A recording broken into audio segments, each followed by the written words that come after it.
Mais catastrófico é o fato de, nesse instante, o Daniel Vorcaro, que é o responsável por tudo isso, está solto.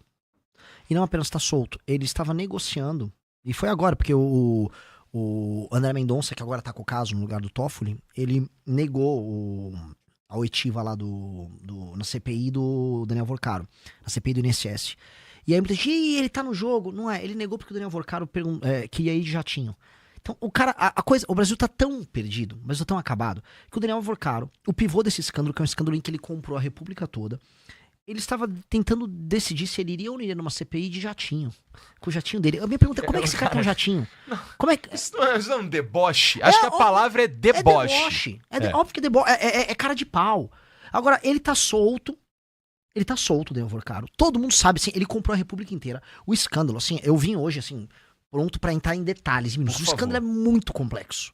O escândalo é muito complexo. E ele tem muitas ramificações. Se fosse uma série, você conseguia fazer uns 10 spin-offs. Nossa. Assim, tem muito spin-off. Tem muito Better Call Saul pra sair daí. Tá. Tem muito spin-off. Porque você tem a história Banco Master, mas eu posso puxar, vamos dizer, spin-offs e side quests das mais diversas, assim, você pode falar, nossa, eu posso ficar só na parte do Tanuri, que é o sócio oculto Daniel Vorcaro, abre um mundo de escândalos com o Tarcísio, o Tanuri tem escândalos, assim, a parte dos escândalos que vão cair no Tarcísio, não exatamente no Tarcísio, tem que tomar cuidado, mas em operações que envolvem pessoas próximas do Tarcísio e o universo da Sabesp, da EMAI em São Paulo é gigante. Saiu uma matéria do Metrópolis hoje mostrando isso, só um cara. E o Tanuri também tem as operações dele no Paraná, que também acabam chegando na família do Ratinho. Se eu for pra side quest da turma do Augusto Lima, que era ligado ao PT lá da Bahia, vai ter todo o universo do PT da Bahia e todas as Se eu for pra parte só da putaria e quiser contar só a história da putaria envolvendo o Banco Master. Lembra que eu fui uma vez, eu tenho um corte que rodou muito quando você me chamou da outra vez no Flow News, e eu falei, olha pessoal, ele é o Epstein brasileiro. Saiu esse corte do Epstein brasileiro. Pois bem, agora já saíram as matérias da Folha comprovando que ele é o Epstein brasileiro. Que ele fez as festas, tudo aquilo que eu falava, assim, eu conversei com as pessoas, eu sei de pessoas que participaram da festa e mostraram, era assim, assim, assado. Então, sabe, eu tinha muito seguro, porque, pô, tô me metendo numa treta. Eu falava que tinha uma festa de sexo e drogas tocadas pelo Daniel Vorcaro. Pois bem, agora a imprensa falou. A PF pegou o celular. Tá todo mundo sabendo, realmente tinha, e trazia modelos de fora. E a coisa agora, né, talvez um dos jornalistas mais importantes do Brasil hoje, chama André Schauders, eu me pergunto quando vão matar esse cara. Porque esse cara tá sempre, os casos mais escabrosos, o André Schauders tá lá investigando e cavucando. Ele tava vendo agora, o Vorcaro tava comprando uma ilha. Porra. Pra organizar festa. É o Epstein. Pô, quer uma coisa mais Epstein do que isso? Tem putaria. Tem dinheiro pra caralho. Dinheiro pra caramba. Tem ilha. Tem modelos do leste europeu e de vários lugares do mundo. Só tem que ver se tem menor aí no meio. É o único elemento que tava faltando. E um monte de gente na mão dele. Cara, o Vorcaro é o Epstein brasileiro mesmo. Pra dar uma continuidade na minha última vinda ao Flow News, sim, o Vorcaro é o Epstein brasileiro. Tá comprovado. Depois da ilha hoje, eu falei, cara, não tem mais nada. Esse da ilha saiu hoje. Saiu hoje. Então a gente vai atualizando a história. Isso, pois é. Não para de sair coisa. É uma história muito grande, muito complexa. Agora, o que mais me irrita é assim, todo o desenho está sendo feito para não dar em nada. Isso, que a gente estava dizendo que tem o Banco Master, ele é a linha mestre de mais um monte de coisa, né? De side quests. Cada um escândalo da sua própria grandeza. Sim. Tendo um super escândalo no meio, e aí você tá falando aqui, tudo se desenha para não dar em nada, como quase tudo no Brasil. Sim.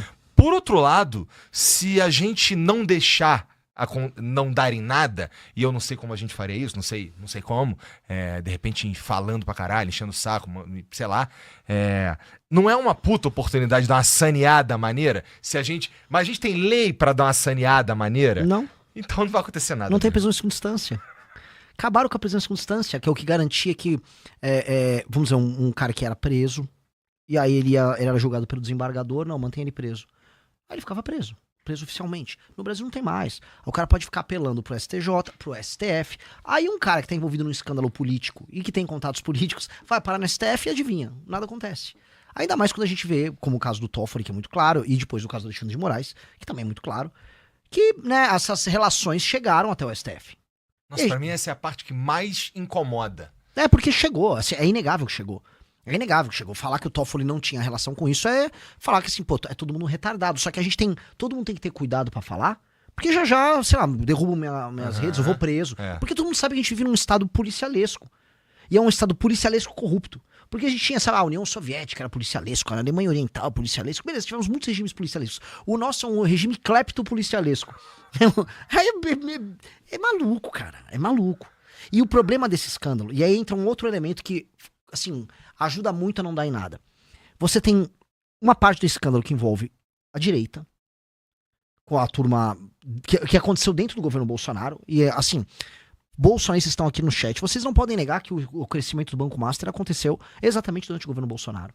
E eu posso mostrar algumas decisões que aconteceram dentro do governo Bolsonaro que mostram isso. Que acabam beneficiando. Muito, muito. Eu vou dar um exemplo aqui, que pouca gente tá falando. Tem um jornalista que chama Timóteo, da Rádio Brado. Ele tá levantando essa lebre e é fato dado. Lembra quando o Bolsonaro, em 2022, ele, pra ganhar a eleição, ele vem com, vamos dizer, a Caixa dá crédito consignado até em cima do auxílio emergencial?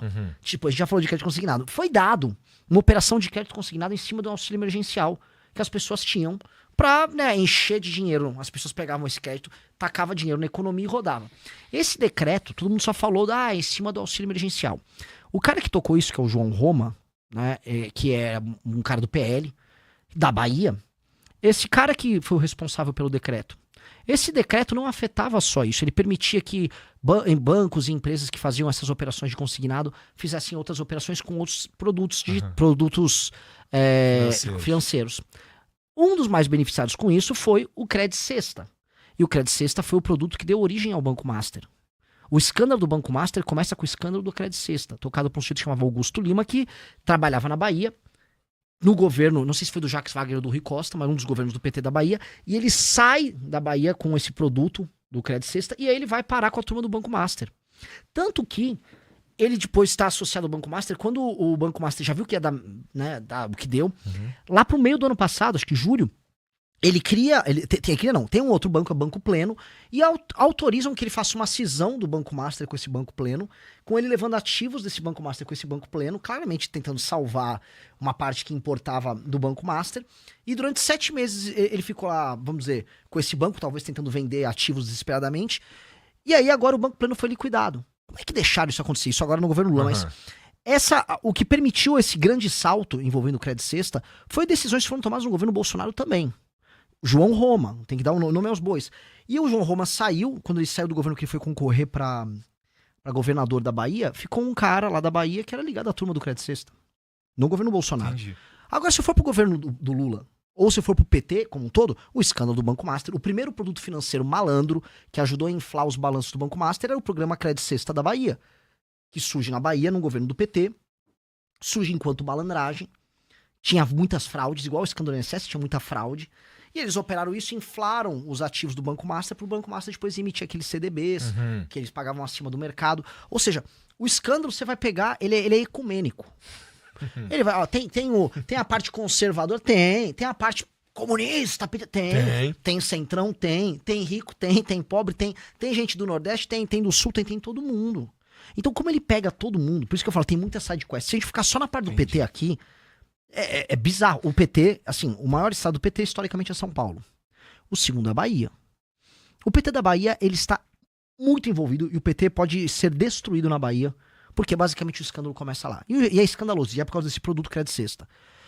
O Lula tem muito medo de avançar demais as investigações do Master para não pegar a turma do Rui Costa, do Jacques Wagner e do PT da Bahia.